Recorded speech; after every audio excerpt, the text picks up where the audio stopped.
So verlede week het ons begin met die reeks Die Geveg.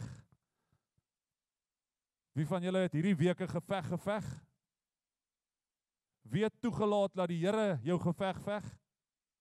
Amen. Maar partykeer dan kom ons, voordat jy dit besef, dan veg jy die geveg. Ek vat altyd die voorbeeld vir julle wat kinders het en kinders al groot gemaak het. As jou kinders klein is en jy's onseker wat gebeur nou en skielik kry hy koors en jy weet nie wat gebeur nie, dan probeer jy alles. Jy jaag hom ewen dokter toe. Want dan nou gebeur iets met hom. En dan word ek so nou en dan herinner, daar's 'n vyand. En hy sal alles doen om jou te probeer laat rondhardloop. Maar ons het nog elke keer, as ons dan, ek wens net ons kan op 'n plek kom waar ons besef, ons moet eers na God toe. Here, dis u geveg, dis u kind, u het hom vir ons gegee, maak hom gesond. Amen. Want is die Here se geveg. En dan as ons dan sê, Here, ek salf hierdie kind in die naam van Jesus, hy sal gesond word, vyand, jy het geen reg oor hierdie kind nie. 'n halfuur later, dan is die koors gebreek, als gedoen, want die Here veg die geveg. Amen. Maar daar's 'n vyand wat rondhol, en ons sien dit in verlede week se boodskap, met die vyand wat wil kom aanval. En Josafat kom op 'n plek waar hy angstig raak. Die woord sê hy het moedeloos geraak. Want hy het geweet, die ouens wat op hom aanval, en as ons kyk na die manier hoe die vyand aanval, kom hy met 'n groot menigte. Hy kom altyd met baie krag. Hy dink hy het baie krag. Maar dan sing ons, hoe groot is ons God.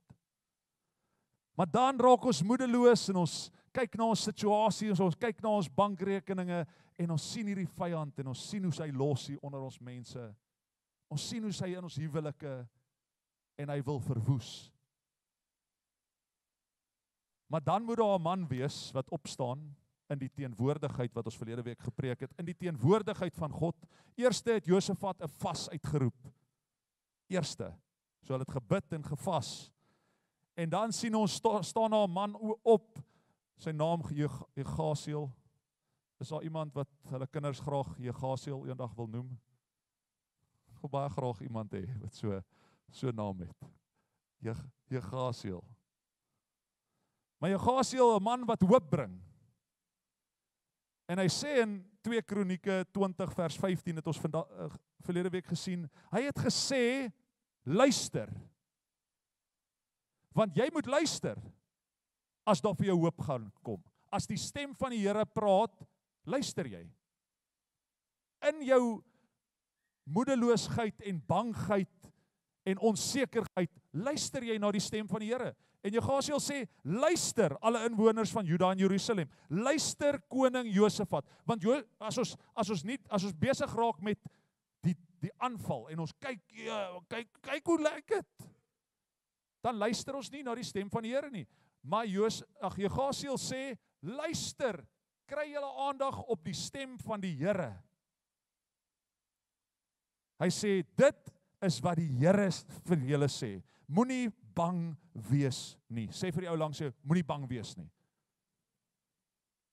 Moenie moedeloos wees nie.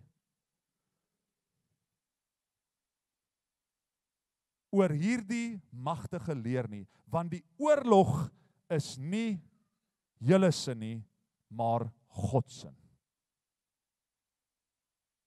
En dan, as ons luister en ons besef, en verlede week het ons gesê, hy het gesê, gaan af, gaan staan net, en sing 'n lied.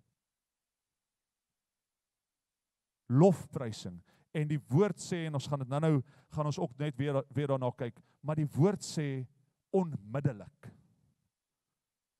En ons het dit hier ervaar, glo ek, onmiddellik, dan kom die deurbraak. In lofprysing. Maar wat moet jy doen om te prepare? Bid en vas.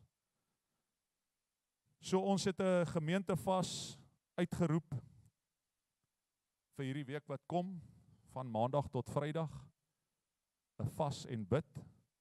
Ek gaan nie vir jou sê hoe jy moet vas nie, jy besluit self. Of jy 'n Daniel vas wil doen, of jy 'n watervas van sonop op sonder, as jy wil watervas tot Vrydag, dan doen jy dit. As jy sê, pastoor, ek kan nie want ek is op medikasie, dan sê ek, vas iets.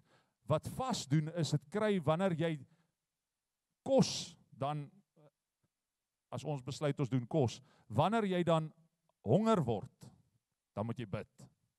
So jy vervang jou fisiese kos met geestelike kos. So dan gaan ons vas bid van 6:00 die aand. Iemand het nydig vir my sê, pastoor, is dit die oggend.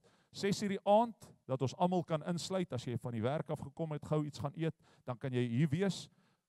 Ons gaan vas deur die dag, jy gaan op jou eie ook bid, maar ons gaan dan hier by mekaar kom, korporatief gebed, daar's krag wanneer mense saamkom en bid ook, maar jy moet in jou binnekamer ook bid, maar dan saamkom en bid en lofprysing. So daar sal elke dag, of ons van 'n DVD af, of van YouTube af sing, en of daar iemand sal wees wat in lofprysing hierso 'n lied sal sing, of dalk sing ons net sonder musiek. Maar daar sal lofprysing wees, want ons wil sien hoe die Here vir ons veg. So, ons kyk nou na 'n ander geveg, wat geveg is. En ek vat julle na Handelinge 16 vers 14 toe. En hierdie twee manne is al oor en oor van gepreek, en verskillende aspekte van hulle gepreek, en ons gaan kyk na hulle wat het gebeur met hulle, toe hulle op hulle moeilikste plek is. Maar hulle het in 'n stad rondbeweeg, die woord van die Here gaan verkondig, en ons sien hierso presies soos verlede week, toe hulle moeg geraak het uit hierdie bedieningstyd uit, het hulle 'n tyd lank weg uit die besige bedieningstyd of besige lewe van die werkplek af weggekom, en hulle het gaan bid by 'n bidplek. Maar Handelinge 16 vers 14 sê, een van die wat geluister het, so hulle het nou gepraat en hulle die evangelie, so nou het hulle gaan bid en hulle het weer kom bedien. Nou as jy sien, as die woord van die Here gespreek word, moet 'n mens luister. Sê vir jou langs jou, luister. Een van die wat geluister het, was 'n vrou met die naam Lydia. Iemand wat reeds die ware God geken het. So sy het al die evangelie gehoor, as 'n mens dan hoor wat hulle sê. Sy het die ware God geken. Sy kom ewen kerk toe. En hier preek Paulus aan hierdie vrou, en ons lees dat die Here het haar hart oopgemaak, sodat sy ontvanklik was vir Paulus se boodskap. So ek wil vir jou vra, ons gaan na hierdie lewe nou kyk, maar maak vanoggend jou hart oop, sodat jy ontvanklik kan wees vir dit wat die Here vir jou wil gee. Moenie sê, ag, ek het al daai preke gehoor nie, ek weet wat het gebeur, hulle was gearresteer en in die tronk gegee, hulle het gelofprys en die deure het oopgegaan en toe het hulle uitgekom. Want dis wat ons doen, soos ek het al daai storie gehoor, ek weet wat dit is. Maar ek wil jou vandag vra, luister, maak jou ore oop, geestelike ore, nie fisiese ore nie, want anders gaan jy net die storie van Paulus en Silas hoor. Maar as jy vandag hoor, dat die geveg is nie joune nie, die geveg is God se, gaan jy aspekte hierso uit kan kry, en hierdie week sal jy kan sê, met my God loop ek 'n bendestorm, met my God spring ek oor 'n muur. So vers 15 sien ons hierso, en iets wat ek wil bygooi vir hierdie week. So die admins is nog nie gereël daaroor nie. Maar toe sy hierdie boodskap ontvang, Lydia, sê dit, sy en die ander lede van haar huishouding is toe gedoop. Onmiddellik, nie toe sy die woord ontvang, haar hart oopgemaak het, die woord ontvang, is sy onmiddellik gedoop. Paulus en Silas was in die bidplek, gebid, mense het die woord gehoor, Lydia het dit ontvang, en sy is onmiddellik gedoop. So hierdie hele week, as jy 6 uur inkom, sal die doopwater reg wees. Amen. So bring sondaars, bring mense wat dalk lank terug in die kerk was, dat die Here hulle hart kan oopmaak, kan ons mense doop, enige tyd. Ons gaan in gebed wees hierso, tussen 6 en 7, ons gaan lofprys, ons gaan laat die Heilige Gees oorvat hierso. Jy kan 7 uur huis toe gaan as jy moet en jou kinders in die bed kry, maar as ons tot 9 uur toe moet aangaan, dan gaan ons tot 9 uur toe aan. Maar daar sal 'n geleentheid wees dat mense wat ontvanklik is vir die woord onmiddellik gedoop sal word. Amen. Is ons reg? So daar sal 'n geleentheid wees hierdie hele week vir doop. Vers 16 sê dit, terwyl ons eendag na die bidplek toe op pad was. So Paulus skryf hierdie en hy sê ons was op pad na die bidplek toe. En ek kyk uit bidure my hele lewe lank, is bid 'n fondasie van my lewe. En ek hou daarvan as ek mense bymekaar trek en sê kom, ons bid almal saam. Maar weet jy hoe gereeld het ek dit al gesien, dat mense kan op 'n Sondag sê, pastoor, ek gaan al wees. En dan val daar waarlik iets voor. Op pad bid toe. So hierdie week, jy gaan nou sê, pastoor, amen, ons gaan, hierdie week gaan ons Maandag, Woensdag en Vrydag, as jy commit Maandag, Woensdag en Vrydag. Maar kom ek waarsku jou, op pad na die bid toe, en dis wanneer jy die vyand moet weerstaan. Op pad na die bid toe. Asseblief, ek gee nie enige, hier's geen krag aan hierdie woord nou nie, ons kanselleer dit nou. Sal jy 'n papwiel kry. Op pad na die bidplek toe, sal iemand jou bel en sê, hierdie week, as jy commit het vir biduur, wil ek jou sê, die vyand gaan kom, en die verskonings vir jou gee. So, Paulus skryf hierso, op pad na die bidplek toe, het 'n slavin met 'n waarsêers, het 'n slavin met 'n waarsêersgees ons raak geloop. Op pad na die bidplek toe. Paulus, hierdie groot godsman, en nou kom 'n vrou met 'n waarsêersgees en sy intercept hulle. Deur haar waarsêery het sy vir haar eienaars baie geld ingebring. So sy kom toe en sy probeer hulle wegkry van die bidplek af. Sy probeer hierdie 2 ouens wat die evangelie ken en die evangelie gaan uit, sy val hulle ewen aan. 'n waarsêersgees, een of ander ding gaan jou oorkom en jy gaan moet teestaan. Maar Paulus sê hierso in vers 17 en 18, sy het agter Paulus en ons aangeloop en aanhoudend geskree. Hy gaan aanhoudend skree. Hierdie mense is diensknegte van God, die Allerhoogste. Hulle verkondig aan julle die pad van verlossing. Sy het dit vir baie dae gedoen, totdat Paulus dit nie langer kon hou nie. Hy het omgedraai, en ek wil hê jy moet hierdie week dan kan omdraai,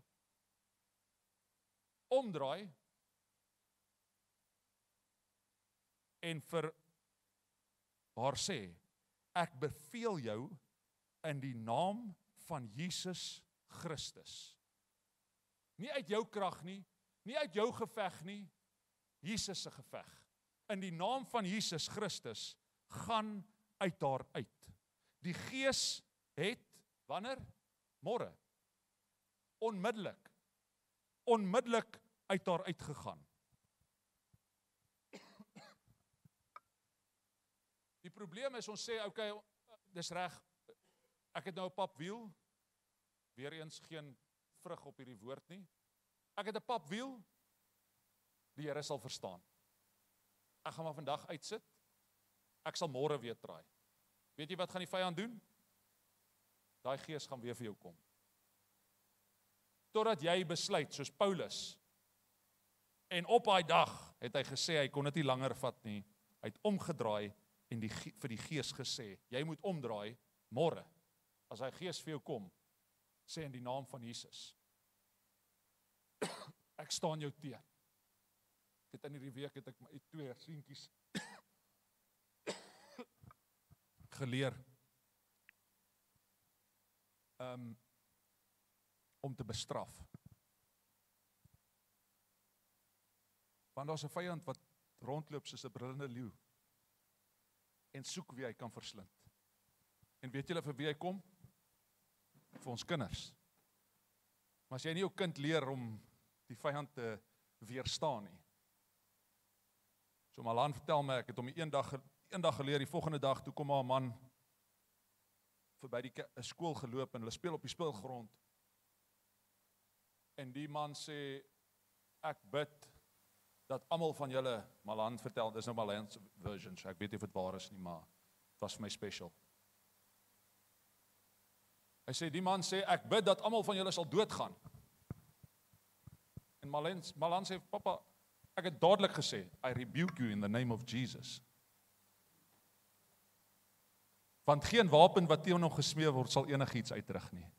Geen woord wat oor hom uitgespreek is, sal enigiets uitrig nie, want jy bestraf die woorde wat teen jou gespreek word. Die gedagtes, bestraf jou gedagtes, ek sal by die bidplek uitkom. Jy sal my nie daarvan af weghou nie. Maar, we sien ons hierso, en omdat hulle dit gedoen het, omdat sy nou geld ingebring het vir al hierdie mans, kom sy, en ons lees dan verder, as gevolg daarvan, omdat sy, dankie Dewald, omdat sy toe nou hierdie mense is, en hy toe nou veroorsaak, dat sy nou nie meer, omdat die gees nou uitgedryf is, nou maak sy nie meer geld vir haar eienaars nie. En die eienaars reël toe, dat hulle gearresteer word, as gevolg van die werk wat hulle doen. En ons sien in vers 24, in reaksie op hierdie bevel, het die tronkbewaarder hulle in die binnesel gegooi. Nie net hierso so, dat jy 'n buitevenster het en lekker kan uitkyk nie. Hy gaan jou in 'n binnesel ingooi. Hulle voete in houtblokke vasgeklem. So nie net vasgemaak aan jou hande, en nou kan jy nog steeds op jou knieë gaan en uitroep na die Here toe nie. Here, asseblief, help my. Hulle voete is voor hulle vasgemaak in houtblokke. So nou wat hulle kan doen is, nou is hulle hande vasgemaak, hulle voete is vasgemaak, hulle kan nie meer op hulle knieë gaan en bid, of kan nie meer in lofprysing staan nie, kan nie meer my hande ophef nie, en dis hoe die vyand dan kom. Hy sit jou in die binnesel, daar waar dit donker en duister is, maak jou hande vas, dat jy nie jou hande in die lug kan gooi nie, en hy sit jou voete so voor jou vas. En jy kan niks doen nie.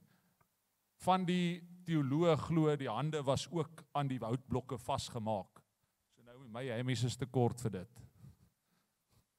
Maar die hande is al voor aan die houtblokke vas. So nou kan hy niks doen nie. Al wat hy kan doen, is hy kan sing. Want hulle kan nie sy stem vasmaak nie. Maar ons lees in vers 25, teen middernag, so hulle het aangehou sing, aangehou lofprys. Teen middernag was Paulus en Silas besig om te bid en tot lof van God te sing. So die Griekse grondteks van hierdie gedeelte, bid en sing, is nie 2 verskillende dinge nie. Dis een ding.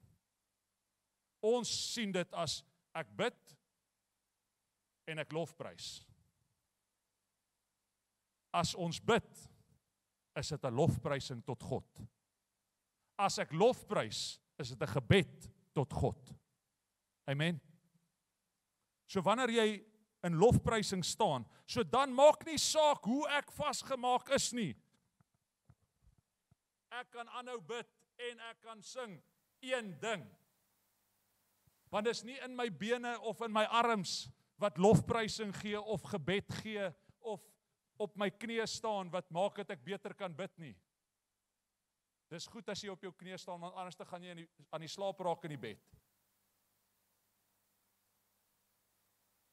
Maar lofprysing en gebed hierso gaan hand aan hand. Dan die ander gevangenes het na hulle weer eens geluister. Want gebed en lofprysing was een.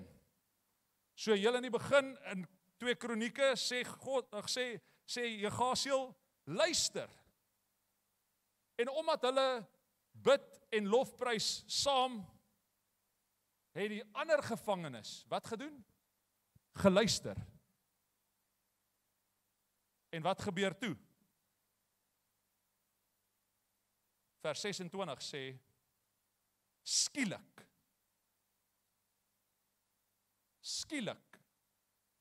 kom daar 'n groot aardbewing, sodat die fondamente van die tronk geskit het.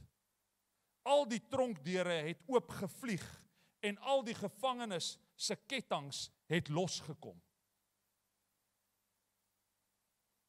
Daai skrifgedeelte in 2 Konings 20 vers 22 verlede week, en onmiddellik het die deurkoms vir koning Josafat hulle gekom en die oorlog was oorwin. Hulle het niks gedoen nie, die ander ouens het geveg. Al wat Paulus en Silas gedoen het, is gebid en in lofprysing gestaan. En skielik, onmiddellik, het die tronkdeure oopgegaan en hulle het losgekom. Die mooi ding vir my aan hierdie storie is, hulle is in hierdie tronk, dis donker, want dis in die binnekant van die tronk, geen vensters, geen niks nie. Maar hulle het aan niks anders te gedink nie, want jy kan maklik daarso, as jy sulke kort hemmies soos ek het, en jy moet nou jou hande daar op die houtblokke vas hê, of net jou hande vas het, kom dit, en jy kan baie vinnig mismoedig raak, bang raak, onseker raak, maar dan moet jy luister na die stem van die Here. As die Here sê, dis nou tyd vir lofprysing, dis nou tyd vir gebed. As mense vir jou sê, kom ons bid saam, moet dit nie, kyk wat se verskoning kan jy uitdink nie, kom ons bid saam. Kom ons sing 'n loflied tot die Here. En wat sal gebeur? Onmiddellik sal die geveg vir jou geveg word. En die oorwinning sal vir jou daar wees. Die tronkdeure wat jou toegemaak het. Nou dit sê, die tronkdeure het oopgevlieg, maar nou is daai houtblokke ook nog steeds om hulle voete. So ek neem aan, dit staan nie in die woord nie, as hulle dan kon uitgaan en uitkom, het die houtblokke ook losgekom, een of ander manier. So alles van dit sal onmiddellik oopgaan, en jy sal vry wees, in die naam van Jesus. En ons sien in vers 40, Paulus en Silas het teruggegaan na Lydia se huis, en hulle het die gelowiges gesien, en hulle bemoedig. Want ek glo 'n klomp mense het toe hartseer geword, wat volgelinge van Paulus en Silas was. Hulle het hulle gesien, en hulle bemoedig, en daarvandaan het hulle vertrek. Waartoe? Na 'n bidplek toe. Waar hulle kon stil raak, en weer luister na die stem van die Here. Waartoe nou, Here? Wat nou, Here? So gereelde tyd, stilte tyd. As jy uit 'n storm uitkom, as jy uit 'n plek kom waar jy in die tronk vasgevang was, waartoe verkeer jy terug? Stilte toe. In die stilte, in the secret place, in the quiet place of the Most High. Dis daar waar jou krag sal vandaan kry, want die Here veg vir jou die geveg.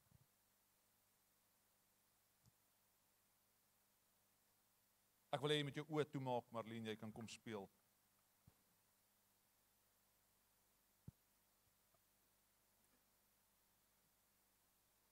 Vir 'n oomblik wil ek hê jy moet jouself in daai tronksel sien.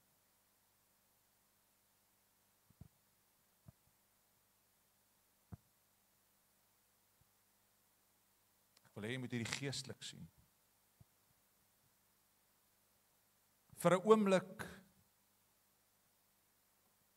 wil ek hê jy moet sien hoe donker dit is.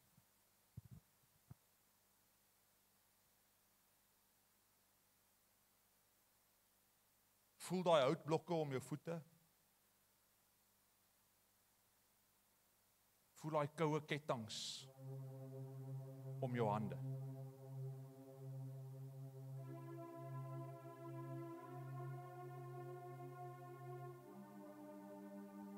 Geen kombers nie. Geen sagte matras wat jy op kan sit nie. Daai koue vloer. Jou grootste geveg staar jy in die oë.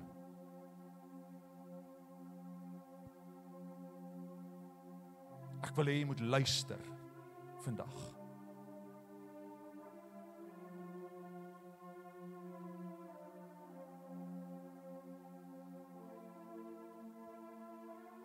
Daardie tronksel. Daardie geveg. Daardie tronkdeure wat om jou toe is. Is nie jou werk om oop te maak. Al wat jou werk is om te bid en in lofprysing uit te bars.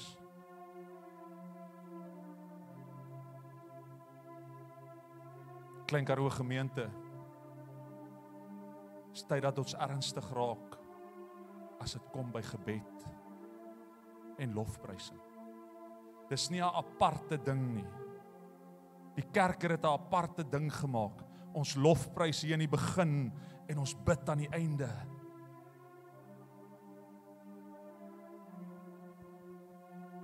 En alles anderste in die middel. Dis tyd dat ons ernstig raak. En lofprysing is nie net 'n sagte stemmetjie sing nie. 'n Lofprysing is prys die Here van die leerskare. Sy goedertierendheid is vir ons tot alle ewigheid.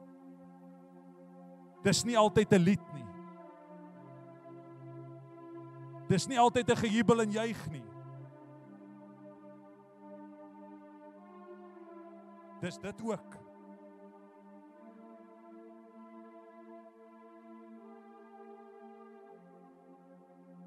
Dis tyd dat ons tyd maak en ernstig raak wanneer ons bid.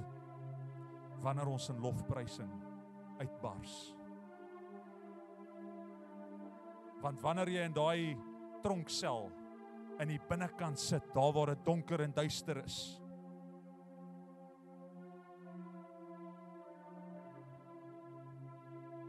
daar skielike uitkoms. Skielike uitkoms dat die tronkdeure uitvlieg, oopvlieg. En ons sien hierdie tronkbewaarder homself sy swaard vat en homself wil doodmaak want hy besef daar's groot moeilikheid. Hy het toegelaat dat hierdie ouens ontsnap en Paulus kyk vir hom en hy sê moet dit nie doen nie. En hy lei hom daar tot die Here. In ons diepste, donkerste, koudste plek. Is jy bereid om nog steeds terug te draai na ander toe? Terug te draai na ander toe en te sê kom ek gaan wys jou. Kom ek gaan wys jou wanneer ons terugkeer na die huis toe. Kom ek wys jou hoe dit is as gelowiges by mekaar kom. Kom ek wys vir jou wanneer ons saam bid.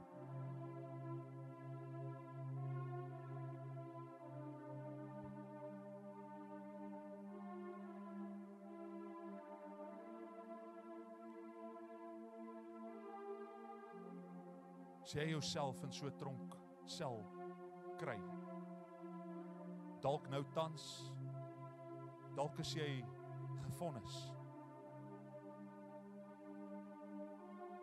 en op pad na die tronksel.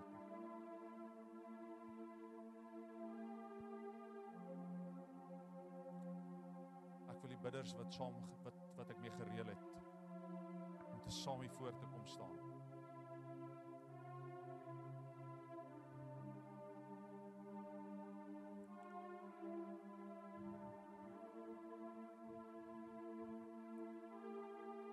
Dankie Jesus. Dankie Jesus. As jy jouself in 'n tronksel vind,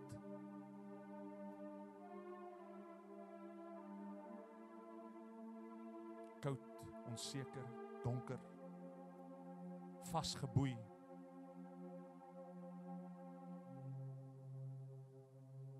dalk het die vyand vir jou klomp leuns kom vertel. Dalk is jy seer en gebroken. Dalk is jy hopeloos of moedeloos. Jy is in hierdie tronksel vas. Wil ek jou nooi dat jy hierso sal kom staan sodat ons vir jou kan bid. Dat daar vir jou uitkoms sal wees. Ek wil van die vrouens vra om saam met ons hier voor te kom staan.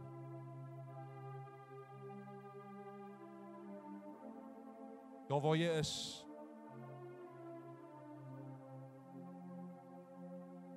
ons wil vir jou bid, sodat daar skielik 'n uitkoms sal kom. Jou tronkdeure sal oopvlieg.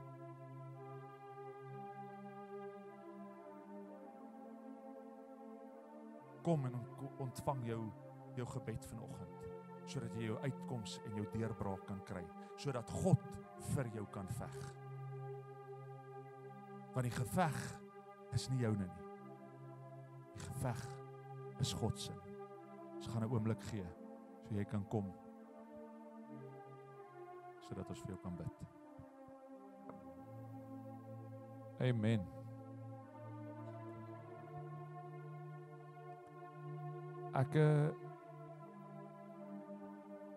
Ons het Dinsdagoggende bid. En ek dink is omtrent die tweede week Boelie.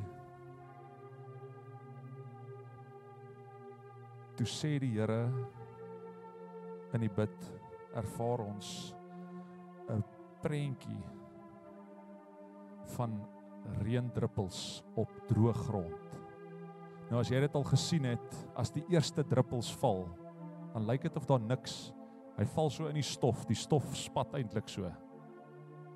En daardie oggend sê ons gaan, want ons het 'n week van gebed in die begin van die jaar uitgeroep, en so 2 weke daarna toe kry ons hierdie Boelie dit met ons gedeel, maar en as ek julle vertel, sien ons die druppels val, die gebede wat gebid word. Dit voel of dit geen nut het nie, want daar's net so poef, poef, poef, poef, val die druppels. Maar ek ervaar iets in Klein Karoo gemeente op die oomblik as dit kom by gebed. En ek wil jou sê vanoggend, die Here sê, hoor jy die reën? Hoor jy die reën wat kom? Oor jou eie lewe? Hoor jy die reën wat kom in jou familie? Is jy verwagtend vir die reën? Hoor jy dit aankom?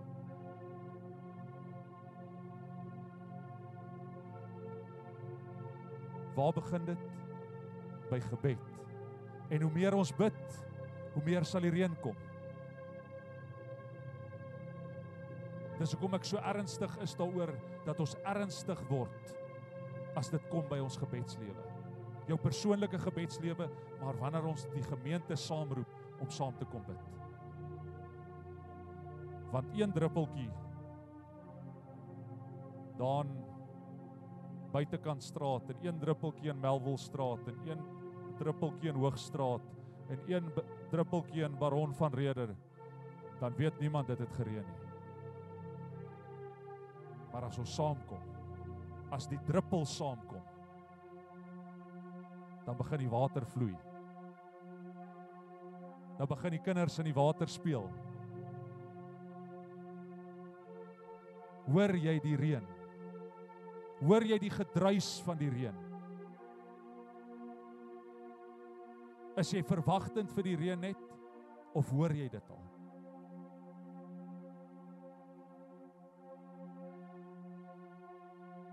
Ek wil hoor jy die gedruis van die reën? Ek kan dit nie hoor nie.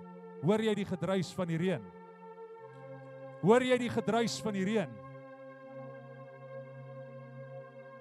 As ek daar bo kyk, dan hoor ek die gedruis van die reën. 2 families weer vandag al bo. Daar's plek vir hulle hier onder, maar 3 families. Prys die Here.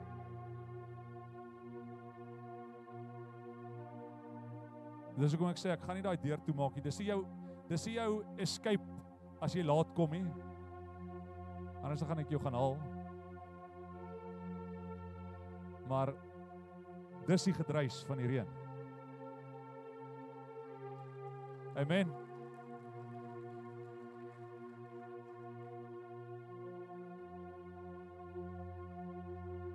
Kom ons bid saam.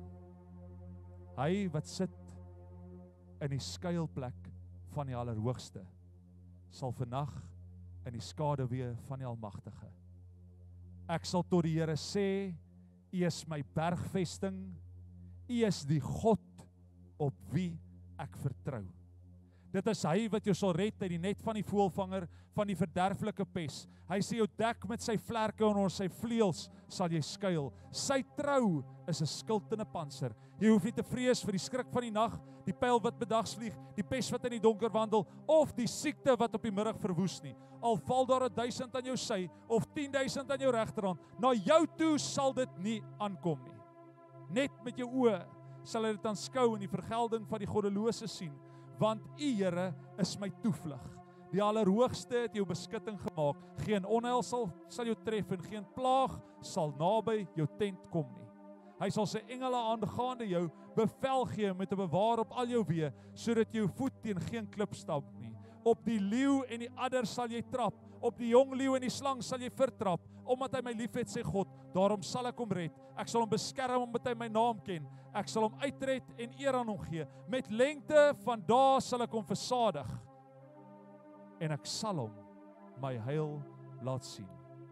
Amen, amen, amen.